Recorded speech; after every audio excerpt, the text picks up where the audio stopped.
Hello friends, welcome to my YouTube channel learn with mind ma'am by Mamta Verma. So friends, आज की video के अंदर मैं डिस्कशन करने वाली हूँ जो भी अपनी क्यूजेस हुए थे किसके, रिवोल्ट के, कौन सी 1857 वाली। मतलब क्या क्या रीजंस थे कि रिवोल्ट हुई 1857 के टाइम पे। ये अपनी फर्स्ट रिवोल्ट थी, या तो आप इसे इंडिपेंडेंस वॉर बोल सकते हो या फिर आप इसे स्पोई म्यूटनी बोल सकते हो। जो भी आपका मन करे वो आप बोल सकते हो, लेकिन इसकी जो डिटेल वाली चीज़ें हैं कि आप इसे किसने क्या कहा, ये मैं अपनी नेक्स्ट वीडियो के अंदर आपको बताने वाली हूँ। सो फ्रेंड्स, जो भी मैंने हिस्ट्री की क्लासेस में आपको दे चुकी हूँ फ्रीडम स्ट्रगल में, तो वो आपको अच्छे से रिवाइज करके रखनी है, क्योंकि जैसे हम यहाँ पे 19 से बाहर निकलेंगे तो हम क्या करेंगे, एक सीरीज़ लगाएंगे किसकी, टेस्ट वाली। उसके अंदर हम ये चेक करेंगे कि हमने जितना भी आपको करवाया है वो आपको कितना आता है, या फिर आपके उसमें कितने मार्क्स बनते हैं। ठीक है फ्रेंड्स। सो एक और जो इम्पोर्टेंट चीज़ है वो ये है कि मैं आपको जो भी यहाँ पे चीज़ें करवा रही हूँ वो सारी चीज़ें माइंड मैप्स हैं, जिससे आप अपने लॉन्ग टर्म के लिए चीज़ों को याद कर सकते हो और साथ के साथ आपको दिक्कत भी नहीं होने वाली। और अपने जो कंप्लीट कोर्स है ये यूपीएससी, ईपीएफओ प्लस एसएससी के जितने भी एग्ज़ाम्स होते हैं, जो भी एसएससी कंडक्ट करते हैं एग्ज़ाम्स को, उन सब एग्ज़ाम्स के लिए अपने कोर्स जो है वो सफिशिएंट है। मतलब इससे बाहर आपका कोई भी क्वेश्चन नहीं जाने वाला, कोई भी। मतलब अगर बोलते हैं ना कि आप कितने परसेंट की गारंटी ले रहे हो, तो मैं 101% की गारंटी लेती हूँ कि इससे बाहर कुछ नहीं जाएगा।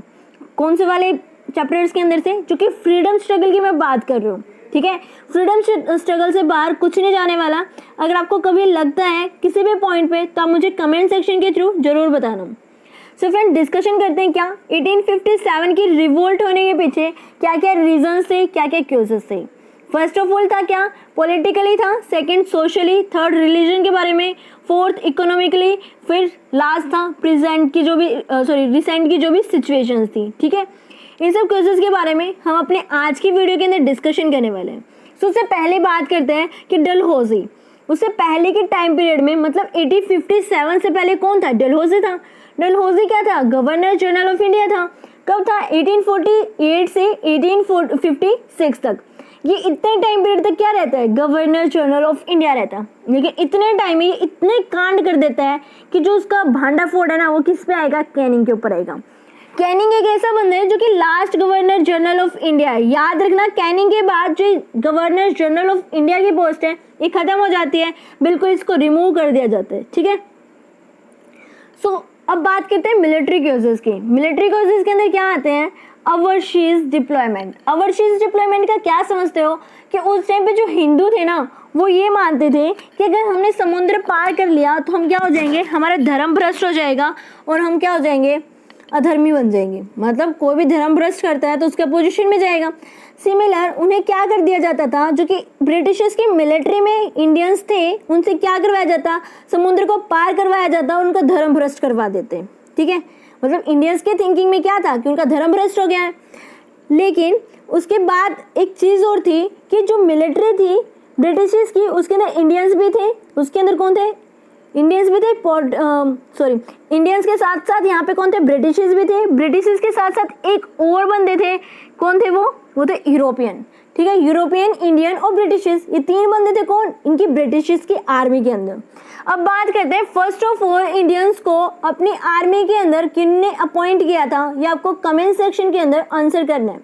मतलब इंडियंस को फर्स्ट टाइम अपनी आर्मी के अंदर किसने अपॉइंट किया था। ठीक है, कौन से बंदे थे और वो कहाँ गए थे, ये आपको कमेंट सेक्शन के अंदर जरूर बताना है, क्योंकि ये चीज़ें जो मैं आपसे क्वेश्चन करती हूँ ये मैं अपने प्रीवियस वीडियोस के अंदर या फिर काफ़ी प्रीवियस वीडियोस के अंदर डिस्कशन कर चुकी होती हूँ। ठीक है, सो आपको आंसर जरूर करना है। सेकेंड है डिफरेंट सैलरी और इक्वल रैंक। सैलरी को डिफरेंट दे रहे हैं बट रैंक क्या है, इक्वल है। मतलब दो बंदे एक ही पोजीशन पे हैं, एक तरफ है ब्रिटिशर्स या यूरोपियन और दूसरी तरफ है इंडियन। सेम रैंक है लेकिन सैलरी क्या कर रहे हैं, डिफरेंस दे रहे हैं। मुझे 100 दे रहे हैं, उसे 1000 दे रहे हैं। मतलब क्या बात है, ये इतना डिफरेंस होता है। मतलब ये हर एक पॉइंट पे मतलब ज़्यादा फोकस करने लगे, सोचने लगे। सेकंड, इंडियंस की जो रैंक होती थी वो सिर्फ और सिर्फ सूबेदार तक जाती थी। उसके विद रिस्पेक्ट जो कि ब्रिटिशर्स थे या फिर जो कि यूरोपियंस थे, उनकी जो रैंक थी वो कहाँ तक जाती थी, कर्नल तक जाती थी। तो यहाँ फिर से डिफरेंस भाई, ये क्या बात हो रही है। मतलब हर चीज़ में हद होती है एक टाइम पे। लास्ट क्या था कि जो यूरोपियन सोल्जर्स थे उन्हें क्या किया जाता था, उन्हें डबल सैलरी दी जाती थी जब उनसे ओवरसीज करवाया जाता था। मतलब जब यूरोपियंस के सोल्जर्स को क्या करवाया जाता था, समुद्र पार करवाया जाता था, तो उन्हें क्या दी जाती थी, डबल सैलरी। आज के टाइम पे भी ऐसे ही होता है, जब आप गवर्नमेंट जॉब पे आप लगोगे, अपॉइंट किए जाओगे, तो उस टाइम ये चीज़ें आपको समझ में आ जाएंगी कि कुछ भी अगर बाहर की तरफ बंदे को भेजा जाता है तो उसको डबल सैलरी मिलती है, एक उधर की गवर्नमेंट से, एक इधर की गवर्नमेंट से, ठीक है। उसके बाद आते पॉलिटिकल कॉजेस, मतलब पॉलिटिकल कुछ ऐसे रीजंस क्या क्या थे जिसकी वजह से जो इंडियंस थे वो परेशान हो जाते हैं। अब डलहौजी थे उस टाइम पे, डलहौजी क्या लेके आता है, डॉक्ट्रिन ऑफ लैप्स लेके आता है। डॉक्ट्रिन ऑफ लैप्स के अंदर क्या कहता है कि इसके अंदर इसने एक ऐसी नीति बनाई कि जिसका अगर खुद का बेटा है तो वो तो क्या करेगा, उस रूलर को आगे की तरफ लेके जाएगा। अगर जिसका क्या है दूसरे का क्या, अडॉप्टेड सन। अडॉप्टेड सन की इसने बात की, जिसका अडॉप्टेड सन है उसको क्या करेंगे, उसको उसका जो भी एरिया है वो उसका क्या नहीं बनाएंगे, रूलर नहीं बनाएंगे, किंग नहीं बनाएंगे। नहीं बनाओगे तो क्या करोगे, ये करेंगे क्या, उसका जो भी एरिया है उसको एनेक्स कर लेंगे, अपने कंट्रोल में ले लेंगे। ये किसने बोला, डॉक्ट्रिन ऑफ लैप्स ने बोला गया, किसने, डलहौजी के द्वारा। अब डलहौजी ने इतना दिमाग तो लगा लिया। अब क्या था, आपने देखा पेशवा बाजीराव जो था उसका भी क्या था, अडॉप्टेड सन था, कौन, नाना साहिब। जो कि नाना साहिब आगे आएंगे निकल के कब, 1857 की जब रिवोल्ट आएगी। दूसरा क्या था, जो अवध वाला रीजन था उसको भी एनेक्स कर लिया जाता है कब, 1856 के टाइम पे। और क्या बोला जाता है कि जो आपके यहाँ की एडमिनिस्ट्रेशन पावर है ना, आप उनको अच्छे से नहीं चल रहे, मतलब आप कुछ भी अच्छे से नहीं कर रहे, आप प्रॉफिट ही नहीं कर रहे। प्रॉफिट नहीं कर रहे तो क्या है, आपको नहीं चलाना आता, आपका मतलब ये कंट्रोल नहीं करना आता आपको, तो क्या कर लेंगे, इसके एरिया का भी एक झूठा मोटा रीजन लगा के क्या कर लेंगे, एनेक्स कर लेंगे। और बहुत सारे एरिया थे जिनको क्या किया था, ब्रिटिशर्स ने एनेक्स कर लिया था। वो कौन था, सतारा था, झांसी, नागपुर, सबलपुर, इन सारी चीज़ों को क्या कर लिया था, एनेक्स कर लिया था। किसके थ्रू, डॉक्ट्रिन ऑफ लैप्स के थ्रू, ठीक है। डॉक्ट्रिन ऑफ लैप्स कौन लेके आए थे, डलहौजी लेके आया था। अब बात आती है जो किंगडम है उसके अंदर क्या क्या चीज़ें थी और कौन कौन से एरियाज को यहाँ पे एनेक्स किया गया था विद टाइम पीरियड। अब जो मैं बात करूँ सतारा वाले रीजन की, 1848 की बात, तो उस टाइम पे क्या थी, थर्ड एंग्लो मराठा वॉर चल रही थी, ठीक है भाई, थर्ड एंग्लो मराठा वॉर है।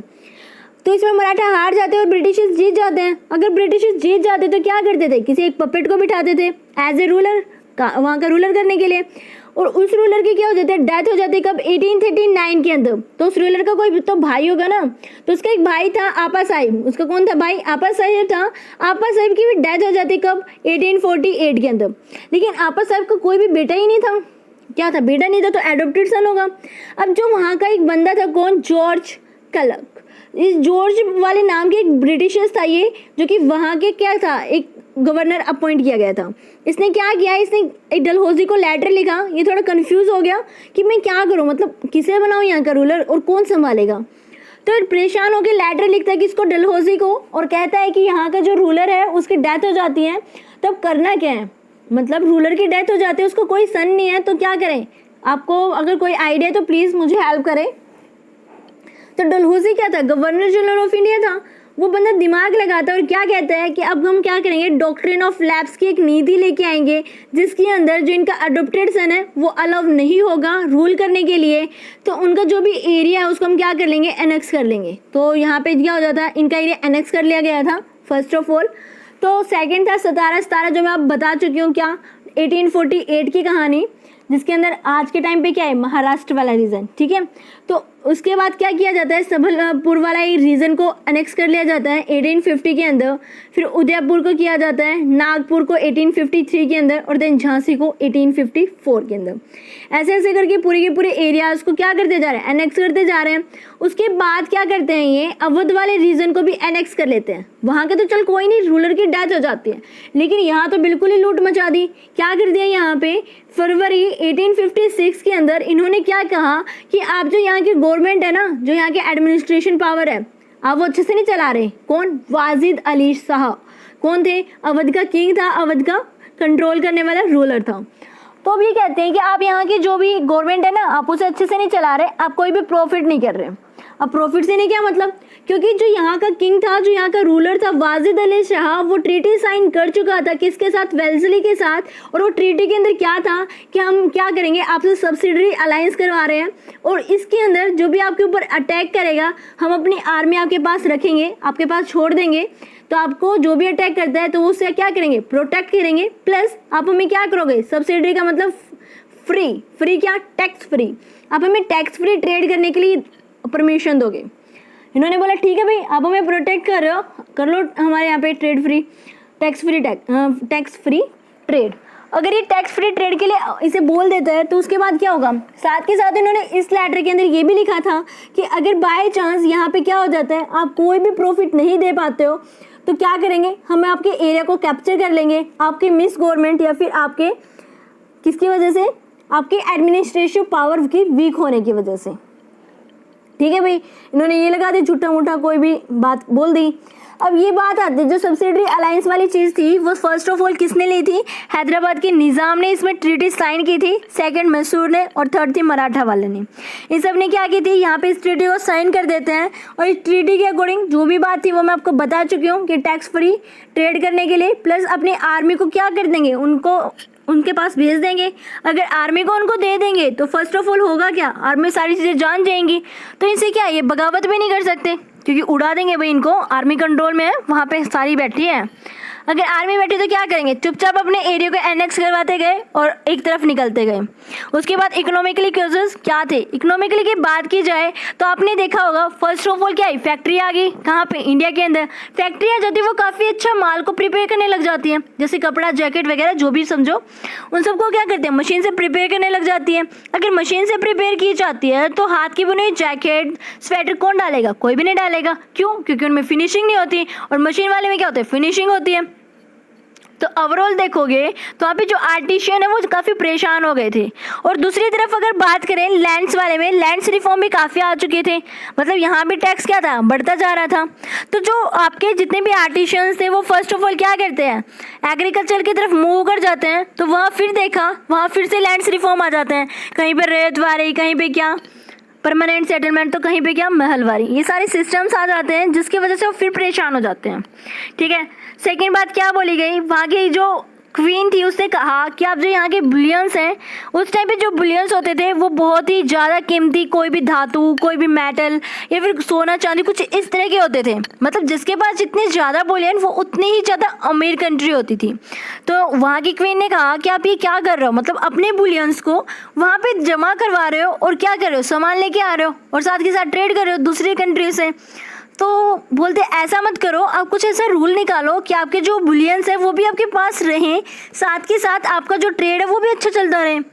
तो अब फिर से दिमाग लगाया इन्होंने क्या किया, इन्हें इंडियन से अगर 20 रुपीज़ में क्या ली, कॉटन खरीदी, तो इन्होंने क्या किया, उसी कॉटन से जो कमीज़ बनाई, जो भी साड़ी बनाई, उसको यहाँ इंडिया के अंदर ही सेल कर दिया। कब, 120 रुपीज़ के अंदर, मतलब 20 रुपये के तो कपास लेते हैं और 120 रुपये में हमें ही बेच रहे हैं। तो सीधी बात है, 100 रुपये की चंटे लगा रहे हैं ना इंडियंस को, तो 100 रुपये की जो चंटे लगा रहे हैं वो क्या ले, बुलियन से हमसे क्या लेते हैं, वापस पैसे लेते हैं।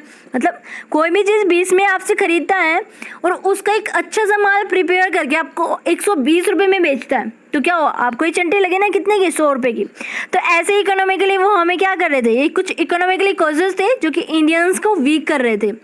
तो अब ये सारी चीज़ें हो रही हैं, तो उसके बाद क्या आएगा, उसके बाद हम बात करते हैं किसकी, सोशली क्या क्या केसेस थे कि यहाँ पे कुछ और बंदे जो थे वो भी भड़क जाते हैं। और बंदे क्यों भड़कते हैं, क्योंकि first of all anti Sati resolution, मतलब सती प्रथा का अंत कर दिया जाता है कब, 1829 के टाइम पे। किसके साथ, राजा राम मोहन राय को साथ में लेते हैं, कौन, विलियम बेंटिक प्लस राजा राम मोहन रॉय 1829 के अंदर जो सती प्रथा है उसको क्या कर देते हैं, अबॉलिश करते हैं, रिमूव आउट कर देते हैं, मतलब अब कोई भी सती नहीं होगा। अब जो इंडियंस है उन्हें उस टाइम पे लगता था कि जो सती होने वाली प्रथा है ये सही है, कुछ गलत नहीं है, मतलब आप इसे क्यों अबॉलिश कर रहे हो, बेवजह हमारी चीज़ों में इंटरफेयर कर रहे हो, मतलब आप हमारी क्या है, सामाजिक चीज़ों के अंदर भी क्या कर रहे हो, अंदर घुसते जा रहे हो, कुछ भी मतलब जो मना है वो कर रहे हो। तो ये परेशान हो जाते हैं। और जो विडो एक्ट था उसके अंदर ये बोला गया कि जो विधवा औरत है उसकी भी क्या हो सकती है, दोबारा शादी हो सकती है। ये एक्ट कौन लाया था, डलहौजी। अब ये देखो डलहौजी इतना बुरा था तो ये एक्ट कैसे लेके आ सकते, मतलब अच्छी बात है विडो मैरिज का एक्ट लेके आना, लेकिन डलहौजी कैसे हुई। अब आपने देखा होगा जो मैंने आपको वुड्स डिस्पैच बताया था, चार्ल्स वुड नाम का जो भी इनका एक क्या था, सुपीरियर था इनसे, वो क्या करता है, इन्हें एक लेटर लिखता है, लेटर के अंदर इन्हें बोलता है कि आप ये काम करो, तो इसकी मजबूरी बन जाती है उनकी बातों को मानना। तो इसके विद रिस्पेक्ट डलहौजी क्या लेके आए थे, विडो री मैरिज का एक एक्ट लेके आए थे, कब, 1856 के अंदर। तो फिर से इंडियंस को आग लगती है कि भाई मतलब ये क्या है, वहाँ पर नहीं उसको सती होने देते तो मत होने दो, लेकिन दोबारा मैरिज, हाय राम क्या जमाना लेके आओगे, मतलब कुछ इस तरह से बातें होने लग जाती हैं। लेकिन एक तरफ से देखा जाए तो ये सही था। थर्ड आता है रेकेल डिस्क्रिमिनेट, मतलब यहाँ पे ये बोलते थे कि हम गोरे हैं और तुम क्या हो, काले हो। गोरे काले का कुछ भेदभाव यहाँ पे होने लगा, डिस्क्रिमिनेशन होने लगा, और ये बोलते थे कि हम क्या भगवान के बंदे हैं, आप हमारी क्या करो, सेवा करो, हमारी बातों का मान करो। ठीक है, यहाँ फिर से बंदे परेशान कि भाई अच्छा तुम गोरे हो तो हम काले हैं, मतलब क्या है, मतलब जो भी मना है वही बोलते हो। तो उसके बाद आते हैं फोर्सफुल, जो क्रिश्चियनिटी है उसके अंदर कन्वर्ट करने लग जाते हैं बंदों को, उनके जो धर्म है उसको परिवर्तित करने लग जाते हैं। मतलब ये भी बंदे नाराज हो जाते हैं, मतलब ज़बरदस्ती है क्या, हम नहीं करना चाहते, तुम हमसे क्यों करवा रहे हो, ऐसे कुछ रीजंस आ जाते हैं। उसके बाद कुछ अदर क्यूजेस थे, वो ये थे कि जो भी आपने देखा होगा मुस्लिम से उनको क्या आती थी, पर्शियन आती थी, लेकिन उन्होंने क्या किया, जो अपनी हाई जो लैंग्वेज थी, जो अपनी मोस्ट ऑफ द यहाँ पे कोर्ट्स के अंदर या फिर कहीं भी यूज़ होती थी, उसको इंग्लिश के अंदर चेंज कर दिया गया, मतलब पर्शियन लैंग्वेज से चेंज कर दी गई इंग्लिश के अंदर। तो जिन मुस्लिम्स हायर पोस्ट के अंदर थे उनको क्या हो जाता है, अपनी पोस्ट को खोना पड़ जाता है, अपनी जॉब से हाथ धोना पड़ता है, कब, 1837 के टाइम पे। ये बंदे भी परेशान कि मतलब अगर हम रिवोल्ट करेंगे ना, तो रिवोल्ट करने से क्या होगा, इंग्लिश से दोबारा से हमारी लैंग्वेज पर्शियन बन जाएगी, और पर्शियन हमें अच्छे से आती है, तो हमें जो वो पोस्ट है वो दोबारा फिर से मिल जाएगी, जो कि वहम था बहुत बड़ा, ऐसा कुछ नहीं होने वाला था। लास्ट आता है जो सोनथल रेबुलेशन है। सोनथल रेबुलेशन 1855 से 56 के बीच में होता है। सोनथल जो है ये एक कम्युनिटी थी, इसके अंदर क्या होता है कि ये 4 बंदे थे, 4 बंदे मीन टू से 4 भाई थे, जिसका नाम क्या था, सिंधु, खानू, चांद एंड बहरीन। ये 4 भाई थे। ये 4 भाई क्या करते हैं, जो कि झारखंड है आज के टाइम का, और पुराने टाइम की जो बंगाल की प्रेसिडेंसी थी, कौन, झारखंड वाले रीजन के अंदर, वो क्या करते हैं, वहाँ पे एक जमींदार और ब्रिटिशर्स को क्या करते हैं, कुछ तीर कमान लेके उड़ा देते हैं, उन्हें चोट पहुँचाते हैं, उन्हें मार देते हैं। तो ब्रिटिशर्स की नज़र में जब ये चीज़ें आ जाती है तो ब्रिटिशर्स क्या करते हैं, इन्हें ढूंढते हैं। मतलब सैंथल कोई भी एक जगह थी जहाँ पे रेवोल्यूशन चलता है 1855 से 56 के टाइम पे। अब ब्रिटिशर्स को गुस्सा आ जाता है, क्यों आता है भाई, क्योंकि इन्होंने एक जमींदार को मार दिया और दूसरा क्या किया, एक ब्रिटिशर्स को भी मार दिया। अगर ये कुछ ऐसा कर रहे हैं तो ब्रिटिशर्स को तो गुस्सा आएगा। अब क्या हुआ, इन्हें ढूंढ के निकाला और क्या कर दिया, इन्हें भी मार दिया था। मतलब यहाँ पे फिर से बंदों को गुस्सा आ जाता है कि एक तो आप हमारे यहाँ पे जमींदार को कर रहे हो, टैक्स ले रहे हो, ये सारी चीज़ें लेके आ रहे हो, और हमारी ही लैंड है फिर भी ये सब। तो इन बंदों को फिर से यहाँ पे दबा दिया जाता है, मार दिया जाता है, जिसकी भनक इंडियंस को लगती है, और यहाँ पे फिर से भड़क जाते हैं। मतलब ओवरऑल जितने भी केसेस मैंने आपको बताए वो मोस्ट इंपॉर्टेंट है, आपके चाहे रिटन वाले पेपर में आ जाए, चाहे आपके कोई भी टिक वाले पेपर्स में आ जाए, इससे बाहर कुछ नहीं जाने वाला। ठीक है, जो इसका आपका यहाँ पे क्या था, रिसेंटली क्वेश्चन था, वो ये था कि जो गाय और सूअर की जो चर्बी थी उनसे क्या बना दिए जाते थे, उनसे जो राइफल की जो गोली थी उसको बना दिया गया, और जो वो गोली थी उसको क्या करना था, छील के फिर उसको यूज़ किया जाता था, जिससे धीरे धीरे किसको पता चलता है, वहाँ की आर्मी को पता चलता है। आर्मी को पता चलता है तो आर्मी क्या करेगी, इस संदेश को पूरी आर्मी के अंदर फैला देगी, जितने भी उनके बटालियन थे उन सबके पास। तो क्या करेंगे वो भी, क्या करेंगे, रिवोल्ट के अंदर ऐड हो जाएंगे। ठीक है, तो उसके बाद की जो भी कहानी है वो हम अपनी नेक्स्ट वीडियो के अंदर डिस्कशन करेंगे। सो तब तक कि क्या करोगे आप जो भी प्रीवियस वीडियोस हैं उन सबको अच्छे से चेकआउट करोगे, अच्छे से हर चीज़ को देखोगे। और जो मैंने आपसे क्वेश्चन किया था क्या, कि फर्स्ट ऑफ ऑल इंडियन को अपनी आर्मी के अंदर किसने अपॉइंट किया था, इसका जो आंसर है वो आप कमेंट सेक्शन के अंदर जरूर बताइएगा। अगर आपको वीडियो अच्छी लगती है तो आप लाइक करें, कमेंट करें और अपने फ्रेंड्स के साथ ज़रूर शेयर कीजिएगा।